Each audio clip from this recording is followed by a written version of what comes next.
हाय दोस्तों, नमस्कार। तो दोस्त फिर से आपको एक न्यू वीडियो में स्वागत है। और इस वीडियो में आपको मैं जानकारी दूंगा दोस्तों कि जब स्लैब कास्टिंग करवाते हैं यानी कि छत ढलाई करवाते हैं तो उसमें बीम भी रहता है, कैंटिलेवर बीम भी रहता है और स्लैब भी साथ में हमारा छत भी रहता है।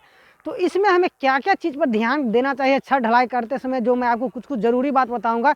छत ढलाते समय आपको इन जो 4-5 बात मैं बताऊँगा इन पर ध्यान देना बहुत ही ज़रूरी है। तो इसमें यही छत से रिलेटेड मैं हर एक बात बताऊँगा ढलाई करते समय का। तो और ये वीडियो अगर आपको अच्छा लगेगा तो आप लोग लाइक कर दीजिएगा और चैनल पर अगर पहली बार आए हैं तो चैनल को सब्सक्राइब कर दीजिएगा एंड बेल आइकन को भी दबा दीजिएगा। तो चलिए बिना देरी किए हम चालू करते हैं। और जैसे कि मैं बता रहा हूँ कि यहाँ पे देखिए मेरा स्लैब यानी कि कास्टिंग हो रहा है। तो देखिए बीम प्रॉपर तरीका से अभी कास्टिंग हो चुका है। तो सबसे बीम से हम चालू करते हैं। तो बीम जब भी अगर आप ढलवा रहे हैं तो बीम में वाइब्रेटर का इस्तेमाल करना बहुत ही ज़रूरी है। अगर वाइब्रेटर का इस्तेमाल नहीं करेंगे तो उसमें हनीकॉन्ग रह जाएगा तो बीम आपका कमज़ोर हो सकता है। तो जो भी हमारा बीम है उस बीम में वाइब्रेटर का इस्तेमाल करना चाहिए। इसके बाद बीम के बाद जो हमारा आता है स्लैब। तो स्लैब में प्रॉपर हमें देख लेना है कि यानी कि कवर ब्लॉक का इस्तेमाल किया गया है कि नहीं। जैसे कि देखिए हमारा यहाँ पे कवर ब्लॉक का इस्तेमाल हुआ है, बहुत अच्छा किया है। और इसमें जैसे कि देखिए ये हाथ इसमें हमारा घुस जाना चाहिए कवर ब्लॉक, तब जाके हमारा स्लैब मजबूत होता है। तो हर एक जगह हमारा कवर ब्लॉक यानी कि जो हमारा स्टील बांधा हुआ है ना उसको अगर यानी कि सेटरिंग में सटा हुआ नहीं चाहिए, उससे ऊपर होना चाहिए। तो यही चीज़ पर ध्यान देना है। और इसके बाद आ जाता है दोस्तों कि जब हमारा स्लैब कास्टिंग का समय आता है तो उसमें हमारा स्लैब कास्टिंग का जो हमें देखना है कि उसका जो लेवल सही से हुआ है कि नहीं हुआ है। और एक बात होता है दोस्तों कि उसका जो मोटाई है वो मोटाई कितना है। तो मोटाई हमें चेक करेंगे कैसे दोस्तों। तो जैसे कि ये देखिए फंटी हुआ, बड़ा सा फंटी है। तो इसको हम इस पर रख के इसको हम चेक करेंगे कि हमारा कितना कास्टिंग हुआ है। जैसे कि इस तरीक़ा से रखेंगे और इस तरीक़ा से हम इसको हम चेक करेंगे। जब हमारा स्लैब कास्टिंग हो रहा है तो उसको हमें चेक कैसे करेंगे। और इसका जो मोटाई होना चाहिए दोस्तों प्रॉपर वो 5 इंच होना चाहिए स्लैब का कास्टिंग का। क्योंकि अभी डबल जाल में स्टील बनाता है तो 5 इंच से कम उसका मोटाई नहीं डालना है। और इसको ये भी हमें चेक करना है कि स्लैब कास्ट करते समय जैसे कि इधर से देखिए कुछ ढलाई हो चुका है, इधर से कास्टिंग हो चुका है।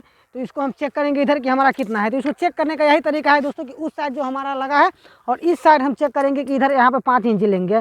और इसके बाद यहाँ पे देखेंगे कि हमारा यहाँ पे 5 इंच है या नहीं है। तो देखिए यहाँ प्रॉपर दोस्त यहाँ पे हमारा ये बिल्कुल 5 इंच है। 5 इंच से कम स्लैब का कास्टिंग नहीं करवाना चाहिए, तब जाके हमारा स्लैब भी मजबूत होता है और सीलन भी नहीं आएगा दोस्तों। तो इसी सब चीज़ पर हमें ध्यान देना। और एक ज़रूरी बात और है दोस्तों कि जब स्लैब कास्टिंग करते हैं तो डायरेक्ट हमारा सेटरिंग पर यानी कि कास्टिंग नहीं होना चाहिए, या सेटरिंग वायल लगा होना चाहिए। और सेटरिंग वायल तो नहीं लगाते हैं क्योंकि सेटरिंग वायल लगाने के बाद अगर स्टील बांधेंगे तो क्या होता है उसमें कि सेटरिंग वायल जब तक हमारा सूख जाता है। तो स्लैब में पन्नी का इस्तेमाल करना चाहिए। जैसे कि देखिए प्रॉपर यहाँ पे पन्नी का इस्तेमाल हुआ है हर एक जगह। इससे क्या होगा कि हमारा मटेरियल चुएगा नहीं और हमारा हनीकॉन्ग नहीं आएगा छत में। तो इसी सब चीज़ को हमें ध्यान रखना है। और जो सीमेंट जो हमारा यूज करना है दोस्तों वो सीमेंट में अच्छा ग्रेड का यूज करना है, ताकि ओपीसी सीमेंट यूज करना है। जैसे कि पीपीसी नहीं करना चाहिए, नहीं तो उतना अच्छा नहीं होता है। क्योंकि पीपीसी का जो सेटिंग होता है कुछ ज़्यादा टाइम लेता है पीपीसी का। तो आपको ओपीसी सीमेंट का इस्तेमाल करना चाहिए। जैसे कि कुछ यहाँ पे देखिए इस तरीक़ा से इस्तेमाल हम कर रहे हैं। तो आपको अच्छा ग्रेड का सीमेंट इस्तेमाल करना है स्लैब में। और इसके बाद दोस्तों जब हमारा सीमेंट का जो मिक्सिंग हो रहा है, मसाला जहाँ कंक्रीट का मिक्सिंग हो रहा है उस पर हमें ध्यान देना है कि हमारा प्रॉपर उसका रेशियो अच्छा से दे रहा है कि नहीं दे रहा है। तो उसका रेशियो पे भी आपको ध्यान देना है कि हमारा कितना में कितना पड़ रहा है उस पर भी। और दूसरा बात एक और होता है दोस्तों कि उसमें हमारा केमिकल का जो होता है ना वो भी सीलन रोधी जो होता है ना वो भी इस्तेमाल करना चाहिए, ताकि छत पे पानी पड़े तो हमारा छत यानी कि सिपाही नहीं। इसके लिए आपको केमिकल का भी उसमें इस्तेमाल करना ही बहुत ही ज़रूरी है दोस्तों, जो लिक्विड आता है उसको। और इसी तरीक़ा से हम देखेंगे। और इसके बाद भी देखेंगे कि जो हमारा बिजली का पाइप जो फिटिंग प्रॉपर अच्छा तरीक़ा से हुआ कि नहीं हुआ है।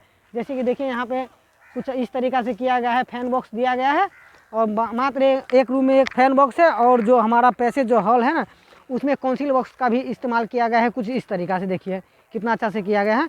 तो इस सब पर ध्यान देना है। और ढलाई करते समय आपको इस एक बिजली मिस्त्री को भी रखवाना है, ताकि उस ढलाई करते समय वो खुलना नहीं चाहिए। अगर खुलता है तो उसको आप तुरंत ज्वाइंट करवाइए, नहीं तो बाद में आपका जो होता है ना वायरिंग वो अच्छा से नहीं हो पाएगा। तो इसी सब चीज़ को ध्यान में रखते हुए अब कभी भी आपको स्लैब का कास्टिंग करवाना है और बीम का भी जो हमारा कंटिलेबल होता है उसका। तो दोस्तों आपको इस सब का जो जानकारी दिया आपको कैसा लगा आप लोग कमेंट करके अपना राय जरूर दीजिएगा। जब तक के लिए जय हिंद, वंदे मातरम।